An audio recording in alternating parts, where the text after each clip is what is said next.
Paz do Senhor para os irmãos, boa noite a todos. Meus irmãos, como temos feito durante as últimas oportunidades que tivemos para pregar a palavra do Senhor, falando sobre o chamado de Deus, iremos continuar nessa noite e finalizar essa série temática. Falamos sobre o chamado de Mateus, o chamado de Isaías, o chamado de Jeremias, o chamado de Samuel, o chamado de Zaqueu, e agora iremos finalizar falando sobre o chamado do apóstolo Paulo. E para isso eu convido os irmãos que, mesmo assentados, abram suas Bíblias em Atos dos Apóstolos, capítulo 9. Estarei fazendo a leitura do verso 1 ao verso 9, e a igreja acompanha a leitura.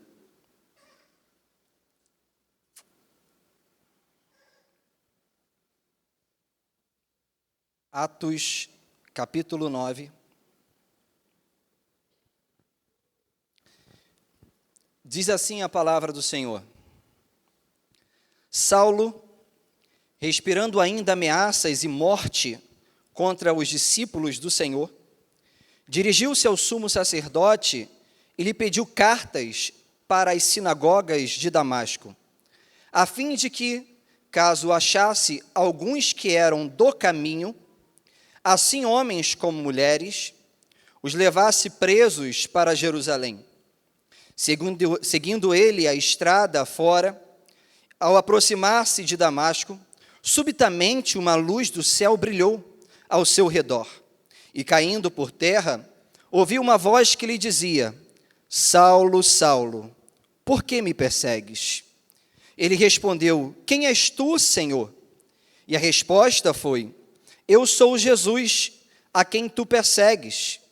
Mas levanta-te e entra na cidade, onde te dirão o que convém fazer.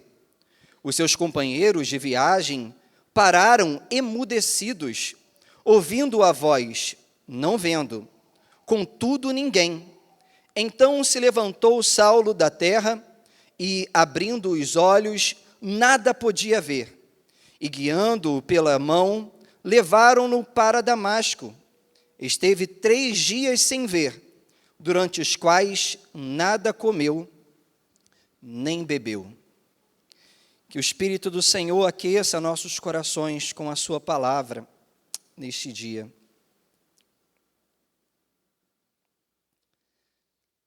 Meus irmãos, a história da igreja está repleta de relatos que destacam o maravilhoso poder do Evangelho para transformar pecadores.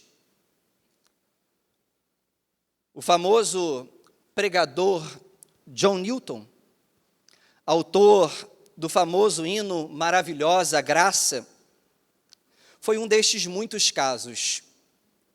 A história diz que quando ainda jovem, ele foi para o mar. E, como a maioria dos marinheiros de sua época, ele viveu uma vida de rebeldia e de deboche. Durante vários anos, ele trabalhou em navios negreiros, capturando escravos à venda para as plantações do Novo Mundo, e tão baixo estava que, em um determinado ponto, ele tornou-se um escravo, cativo de outro comerciante de escravos. Posteriormente, ele conseguiu tornar-se o capitão do seu próprio navio de escravo, mas em determinado período de sua vida, numa combinação de uma tempestade assustadora no mar, juntamente com a leitura do clássico de Thomas à Kempis, Imitação de Cristo, plantou-se então sementes que resultaram em sua conversão. Ele passou de alguém que debochava do Evangelho, de alguém dissoluto, a se tornar um líder no movimento evangélico na Inglaterra do século XVIII. Juntamente com homens como John Wesley, Charles Wesley, George Whitefield e William Wilberforce, eles pregaram ousadamente a palavra do Senhor. O interessante é que em sua lápide está escrito o seguinte epitáfio, escrito pelo próprio John Newton, escriturário: uma vez infiel e libertino, um escravo de traficantes de escravos na África, foi pela misericórdia do nosso Senhor e Salvador Jesus Cristo, preservado, restaurado, perdoado e nomeado para pregar a fé que ele tinha se esforçado muito para destruir. Assim como John Newton, meus irmãos, outros que viviam numa vida dissoluta e contrária ao Evangelho também foram chamados para viver agora no caminho. Nome dado para os primeiros cristãos que agora guiavam-se através da pessoa de Jesus Cristo. Mas o interessante, quando nós olhamos essa história bíblica, é saber que nenhuma transformação tão notável tenha tido tais implicações de longo alcance para a história como a conversão de Saulo de Tarso. O texto nos mostra que uma grande perseguição havia se estabelecido em Jerusalém contra os seguidores de Jesus, aqueles que eram do caminho. Amedrontados por essa perseguição, pelo zelo farisaico de Saulo, que assolava a igreja e arrastava homens e mulheres para a prisão, muitos seguidores de Jesus, então, agora se dispersaram de Jerusalém e foram para outros lugares. A informação que chega a Saulo é que muitos destes estavam em Damasco. E por isso o texto que nós lemos inicia expressando que Saulo ainda respirava ameaças e morte contra os discípulos de Jesus Cristo. Irmãos, tudo o que Saulo pensa, diz e faz naquele momento é dominado pelo seu desejo de aniquilação dos seguidores de Jesus. Neste mesmo livro, mais à frente, quando Paulo relata sobre esse acontecimento e a mudança na vida dele, ele descreve essas ações que imperavam em sua vida quando ele perseguia os discípulos. Ele diz: além de encerrá-los na prisão, eu dava voto quando matavam os discípulos, castigava-os, obrigando-os a blasfemar e, enfurecido, perseguia-os por cidades estranhas. Saulo era alguém destemido, perseguidor, e que dava o voto dele, a sentença para matar os cristãos. Imbuído desse sentimento que Paulo estava, ele vai ao sumo sacerdote, pedir cartas para as sinagogas de Damasco. Para os irmãos terem uma ideia, a viagem de Jerusalém para Damasco levava cerca de 5 dias a pé. E Damasco era um centro comercial para onde convergiam muitas caravanas, e onde a fé cristã começou agora a florescer. Aqueles que estavam vivenciando em Jerusalém essas perseguições começaram a se dispersar, e agora estão em Damasco, e isso chegou aos ouvidos de Saulo. É interessante a gente perceber, como descreve Simon Kistemaker, que o sumo sacerdote era o cabeça do sinédrio, que como um corpo judiciário, possuía jurisdição sobre os judeus residentes em Jerusalém, na Palestina e na dispersão. Assim, ele tinha o poder de expedir mandatos para as sinagogas de Damasco, a fim de prender os cristãos judeus que ali residiam. E é justamente isso que Paulo está fazendo. Paulo ele está envolvido com todo o corpo religioso farisaico. Eles estavam apoiando Paulo na intenção para prender todos que eram do caminho, todos aqueles que seguiam a Jesus e confessavam a sua fé no Cristo.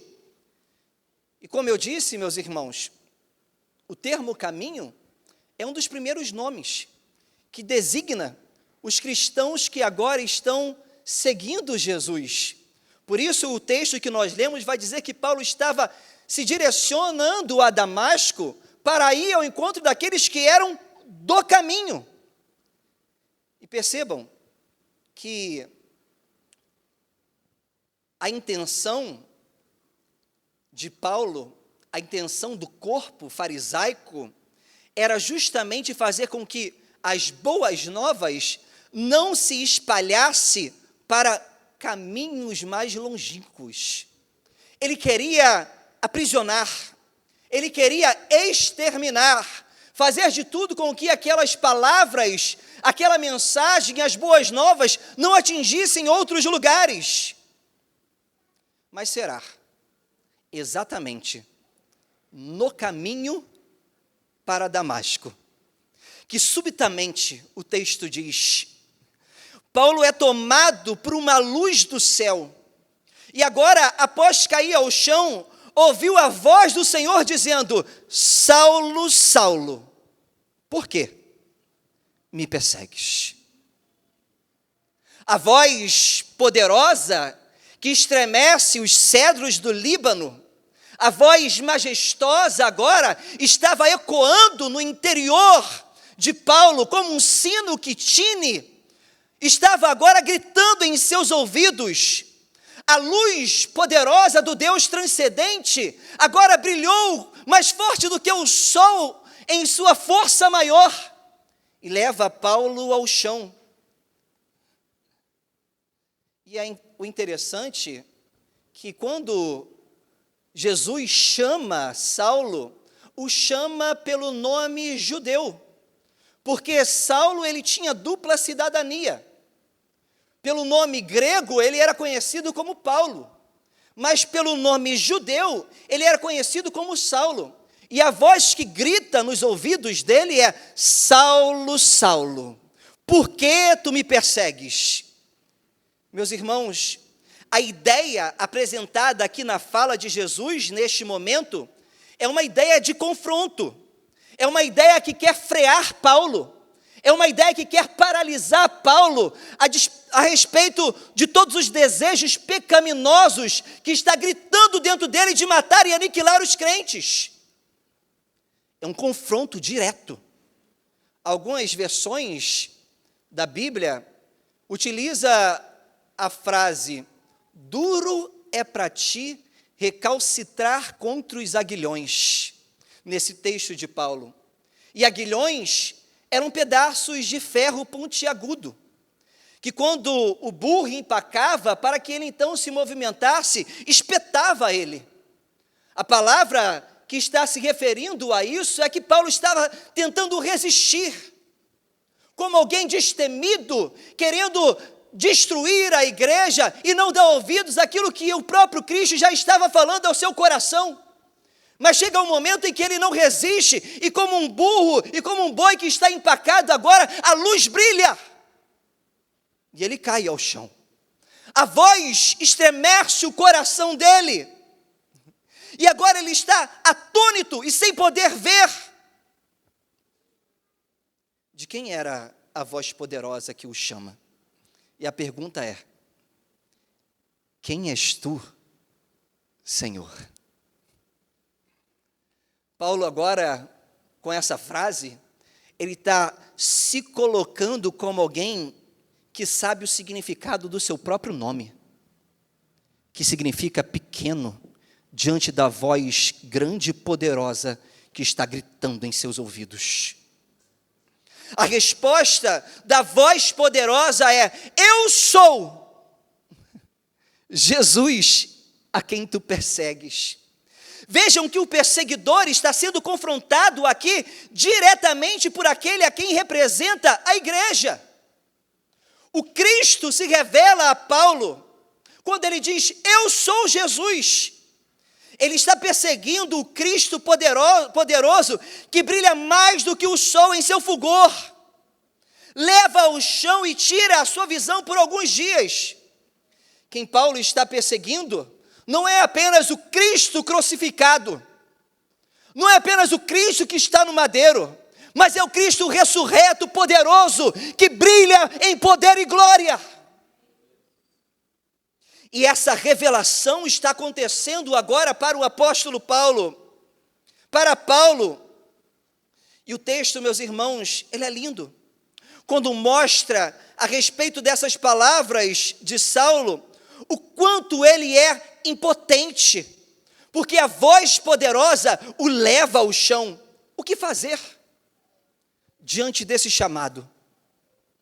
O que fazer diante dessa voz poderosa? O que fazer diante dessa luz que brilha, que estremece o coração dele? Meus irmãos, Paulo obedece à voz daquele a quem perseguia. Ele já não pode seguir sozinho, os seus planos de morte são fracassados. Apesar de continuar caminhando para Damasco, segue guiado pelos seus próprios companheiros que ficam emudecidos. Segue impactado pelo chamado da voz poderosa, na expectativa de encontrar alguém, Ananias, um discípulo que iria direcionar a ele o que fazer. Ele está cego, não consegue si mesmo se levantar sozinho, não consegue caminhar com seus próprios passos para Damasco, que está tão perto. Após chegar em Damasco, permanece 3 dias cegos, sem comer e beber. F.F. Bruce, ele diz: talvez o descanso de 3 dias foi necessário para que Saulo pudesse se recuperar do choque e meditar a respeito do significado daquele encontro celestial. Saulo vê Jesus e Jesus se revela a Saulo. Pois, como diz o texto logo abaixo, o perseguidor era um vaso escolhido para levar a palavra de Deus. Meus irmãos, Saulo aqui é um exemplo do homem escolhido pelo Senhor e que precisa ser confrontado, duro de coração. Também é um exemplo de que nem mesmo a maior tradição, o maior pecado ou o zelo farisaico são capazes de resistir ao chamado do Senhor, que eficazmente insere o maior pecador no caminho da cruz. Por isso, nessa noite eu quero refletir com os irmãos, ancorado no tema, chamado ao caminho de Cristo. E perceba comigo, por que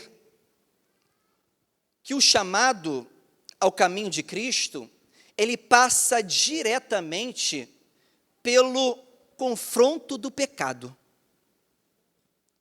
Meus irmãos, como nós ouvimos, Saulo estava tomado por um sentimento maligno deliberado. Quando a Bíblia fala do primeiro mártir da igreja que foi apedrejado até a morte, Saulo ele está presente e consentiu na morte de Estevão.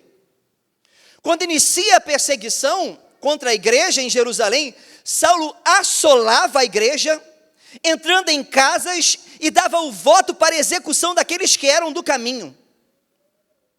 Quando olhamos inicialmente os versos desse texto que nós lemos, o seu sentimento é destacado como respirando ameaças e morte. Ele estava possuído por um zelo farisaico. O seu coração estava cheio de ódio. Os seus esforços eram exclusivamente para aniquilação. Ninguém poderia parar Saulo. Aliás, Roma não estava se metendo em questões religiosas.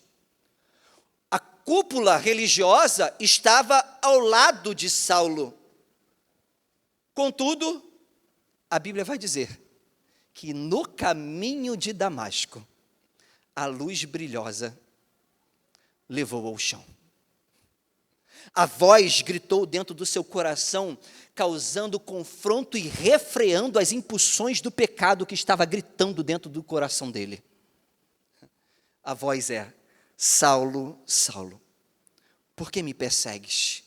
John MacArthur, ele diz, aqui ele marca uma repreensão de Saulo, a intenção de trazer angústia da alma.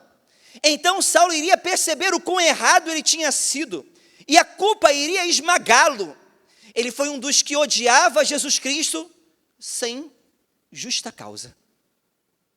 Ele é confrontado pelo próprio Senhor Jesus a respeito de seu pecado. Meus irmãos, todos aqueles que são chamados por Cristo Jesus, eles são confrontados a respeito dos seus próprios pecados. Diretamente passa por esse caminho. O homem, na sua inteireza, é marcado pela depravação total. Os seus desejos, as suas impulsões, gritam para a morte. Todas as faculdades do homem foi atingida pelo pecado adâmico. E desta forma, meu irmão, quem pode refrear o homem? Quando nós olhamos hoje, nas manchetes dos jornais, nos programas televisivos, nós ficamos assustados com tamanha frieza, com tamanho cálculo para o mal que o homem faz, matando o seu próximo, colocando fogo em pessoas, entrando em classes de crianças e atirando contra elas. Aonde isso vai parar? Meus irmãos, isso é a depravação total que grita no coração do homem sem Deus. Pela graça comum que advém da cruz, Deus refreia o mal no coração da sociedade, porque a igreja ainda está presente aqui.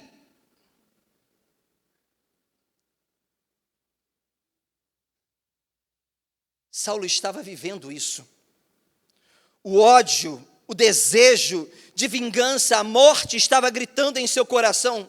Contudo, vemos e ouvimos alguns casos, meus irmãos, que independente do tamanho do mal e da depravação total, Deus confronta o homem a respeito do seu próprio pecado. O chamado de Deus confronta o homem em relação aos seus desejos pecaminosos, às suas consciências carnais. Por isso, meus irmãos, nós somos confrontados todos os dias para uma vida que reflita a santidade de Deus, porque o Deus que chama é um Deus que é santo.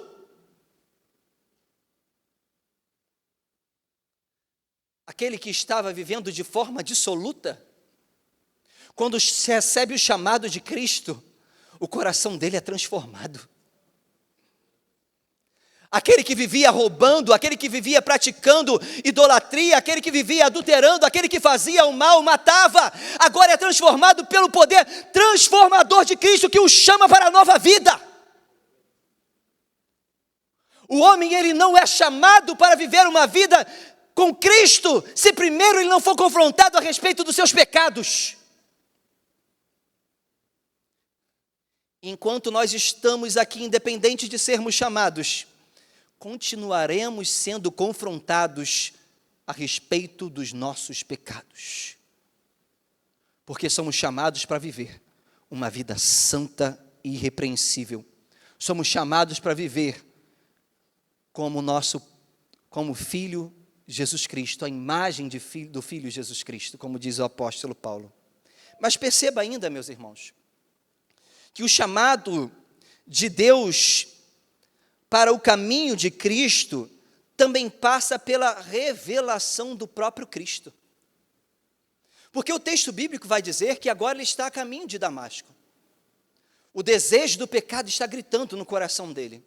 E agora o Cristo, ele mesmo é quem se revela a Paulo. Ele vai dizer: Paulo, Paulo, por que me persegues? E aí então Saulo vai dizer: quem és tu, Senhor? A resposta foi: eu sou Jesus Cristo, a quem tu me persegue. Meus irmãos, diante da luz mais brilhante do que o sol, em seu fulgor, e da voz poderosa do Senhor, que soou como um sino, abalando o coração de Paulo, ele pergunta quem é esse Deus que grita o nome dele. De quem é a voz poderosa que amedronta agora o destemido Paulo? Quem é essa luz que brilha mais intensa do que o sol? Quem é este que com a sua presença leva Paulo ao chão? Quem é este, pois Paulo agora não consegue mais enxergar? Este é Jesus Cristo. Paulo não estava perseguindo os indefesos convertidos para o caminho. Ele estava perseguindo o próprio Cristo encarnado, e que agora aparece de forma ressurreta, brilhando em todo o seu poder. Quem se revela a Paulo não é apenas o Cristo crucificado, mas o Cristo que ressuscitou e que agora vive em glória. Meus irmãos, o chamado obrigatoriamente passa pelo Cristo que morreu e ressuscitou. Isso me faz lembrar da pergunta de Tomé a Jesus. E Jesus vai responder: nós não sabemos para onde o Senhor vai, diz Tomé. Como podemos saber o caminho? E Jesus então responde: eu sou o caminho, a verdade e a vida. Ninguém vem ao Pai senão por mim. Se vocês me conheceram, conhecerão também meu Pai. Meus irmãos, não existe outro caminho para a fé cristã a não ser pela revelação do próprio Cristo. Estar aqui e fazer parte desses eleitos do Senhor leva obrigatoriamente para o pensamento de que essa pessoa foi encontrada pelo próprio Cristo. A fé é uma fé racional, que me leva a entender quem é a pessoa de Cristo e o que Ele fez por mim na cruz do Calvário. Se não for Ele quem se revelar a nós outros, o nosso coração permanece obscurecido. O nosso coração permanece preso ao domínio do pecado. Somente Ele, o Cristo, é capaz de confrontar o pecador. E somente Ele, o Cristo, é capaz de se revelar ao homem, a fim de que o homem, então, se entregue deliberadamente para essa fé. Porque Ele é o Cristo que morre a nossa morte. Ele é o Cristo que está na cruz do Calvário e que nos substituiu. Ele é o Cristo revelado nas Escrituras, pelo qual nós caminhamos na fé que Ele mesmo se revelou a nós, proporcionou a nós. Meus irmãos, e é com base nesse mesmo texto que foi lido agora, que os discípulos, eles receberam um nome, foram cognominados como do caminho. Porque todos que querem seguir o caminho, precisa obrigatoriamente passar pela revelação do Cristo, que é o caminho. O chamado não vem do pastor. O chamado não vem do pregador. O chamado não vem do seu amigo. O chamado não vem da sua mãe. O chamado não vem do seu pai. O chamado não vem de Buda. O chamado não vem de Allan Kardec. O chamado não vem de Maomé. O chamado para a vida do caminho em Cristo Jesus vem exclusivamente pelo próprio Cristo, que na plenitude dos tempos se revelou a nós e morreu a nossa morte.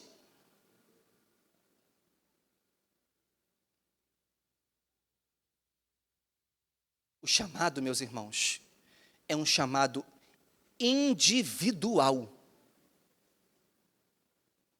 Ao mesmo tempo que ele acontece publicamente, quando ele usa o pregador, quando ele usa as canções, quando ele usa-as de maneira multiforme, através da sua palavra, ele também é um chamado individual e interno, que quebra o coração do homem e que faz gerar uma luz naquilo que estava escuro dentro de si, dando agora um novo caminho para seguir.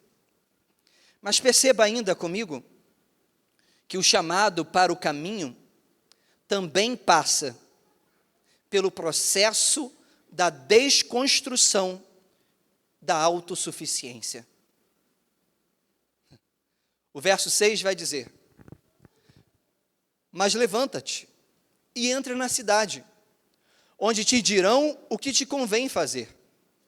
Os seus companheiros de viagem pararam emudecidos, ouvindo a voz, não vendo, contudo, ninguém.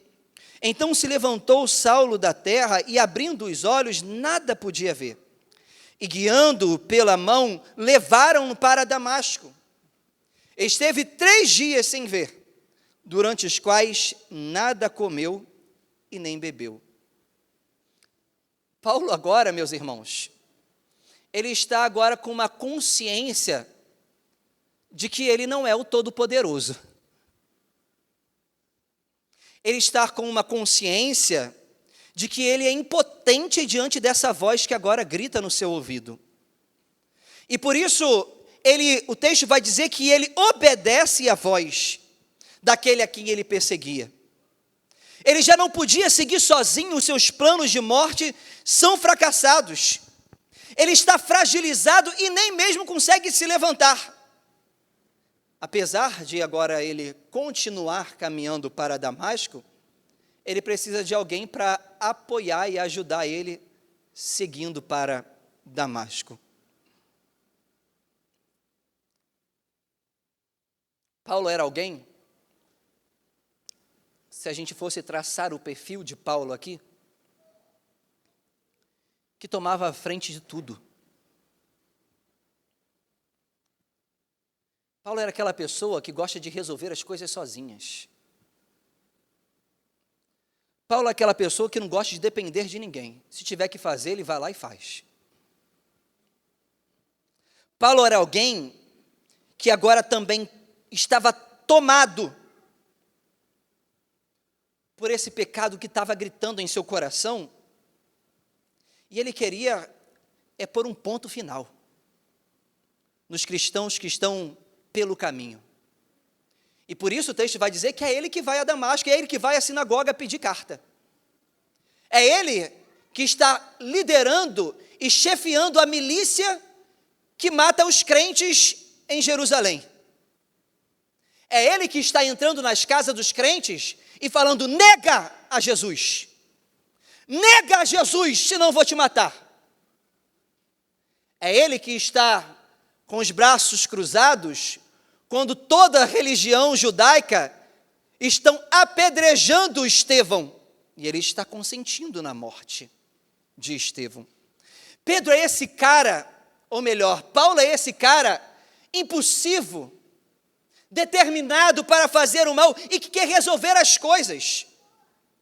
Mas agora, o velho homem está começando a ser desconstruído por conta do chamado que ele recebe.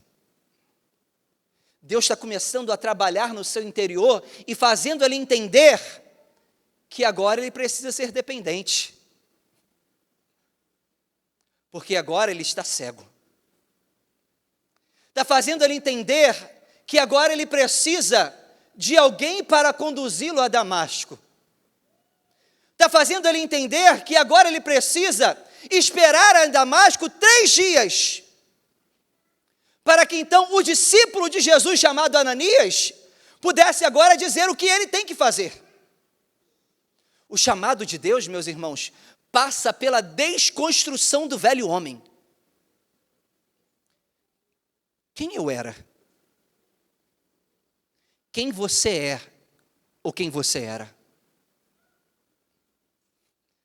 O chamado de Cristo é um confronto para você mudar de vida, quebrar o ego, entender que agora você não está mais sozinho e que você está se filiando a pessoas que estão também no caminho.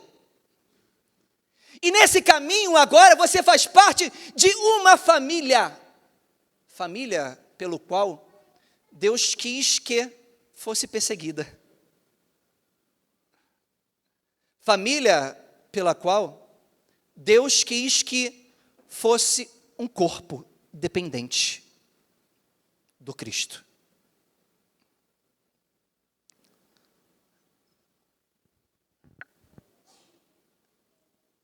Estar no caminho, meus irmãos, é reconhecer que você depende deste Deus poderoso que quebra a prepotência do homem. Estar no caminho é saber que tem outras pessoas ao seu lado trilhando a estrada que leva o homem pecador para o céu, mediante a obra de Cristo. Estar no caminho é ser desconstruído todos os dias do velho homem para se parecer com Cristo. Meus irmãos, Deus tem as suas maneiras de trabalhar com cada um daqueles a quem Ele chama para trilhar o caminho da fé. Alguns vai ser através de uma canção. Outros, Ele vai precisar sacudir o coração. Outros Ele vai dizer: desce da árvore, porque hoje convém repousar em sua casa. Outros Ele vai se revelar e vai dizer: antes mesmo de você nascer, eu já tinha te escolhido, e as nações te dado como profeta. Alguns ainda vai fazer com que ele contemple a glória de Deus, como foi com Isaías, e dizer: eu sou um homem de pecador, um homem pecador, e habito no mundo de lábios impuros. Mas outros que se mantêm altivo, duro, pensando que pode todas as coisas, a luz brilha. E esse já não permanece de pé. A voz grita e o coração dele estremece. O chamado de Deus, ele acontece de muitas maneiras, mas parece que algumas coisas, meus irmãos, são curriculares. Ele sempre vai confrontar o pecado do homem. A revelação sempre vai ser pela pessoa de Jesus Cristo. E sempre vai acontecer a desconstrução do velho homem. John Newton, depois de viver, meus irmãos, dissolutamente no caminho do mar junto com os marinheiros, de correr atrás de escravos, ele agora foi alcançado pela graça do Senhor, chamado para um novo caminho, e por isso ele escreveu a famosa canção Maravilhosa Graça. Na sua primeira estrofe, ele diz em sua canção: graça maravilhosa, como é doce o som, que salvou um miserável como eu. Eu estava perdido, mas agora fui encontrado. Era cego, mas agora vejo.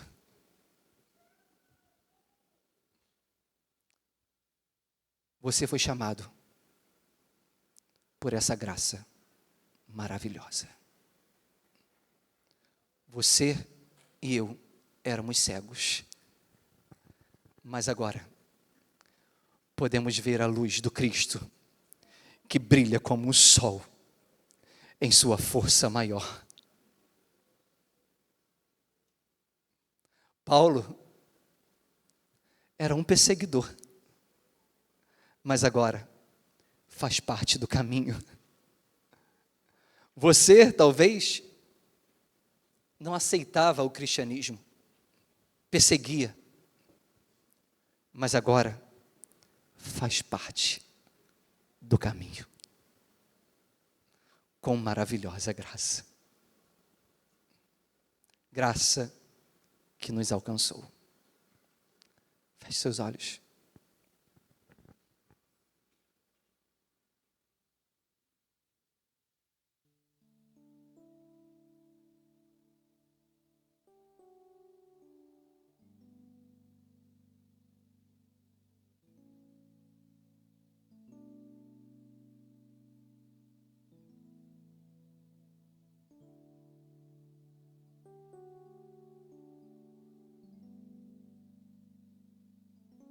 O que fazer, Senhor, diante desse chamado tão lindo?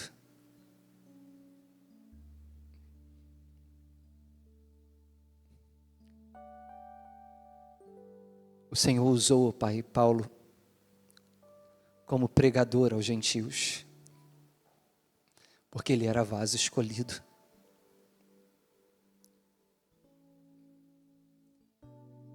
Nós somos, ó Pai, vasos escolhidos pelo Senhor.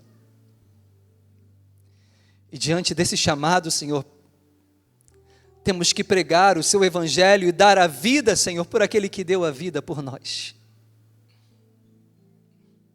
Obrigado, Senhor, por nos escolher, quando ainda, Senhor, éramos escravos do pecado. Obrigado por nos escolher, ó Pai, quando ainda estávamos cegos, mortos em nossos delitos e pecados. Obrigado, Senhor, porque ouvimos a sua voz gritando. Obrigado, Senhor, porque recebemos, ó Deus, a missão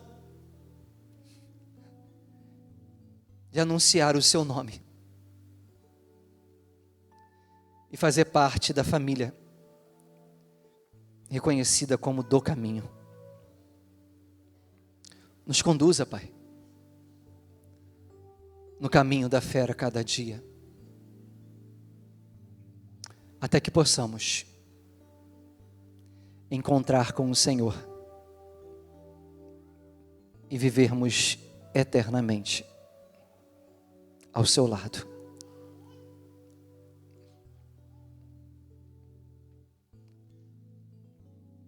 Que o Teu Espírito Santo, ó Pai, possa aquecer o coração dos nossos irmãos a respeito do chamado. É no nome de Cristo que nós oramos. Amém e amém.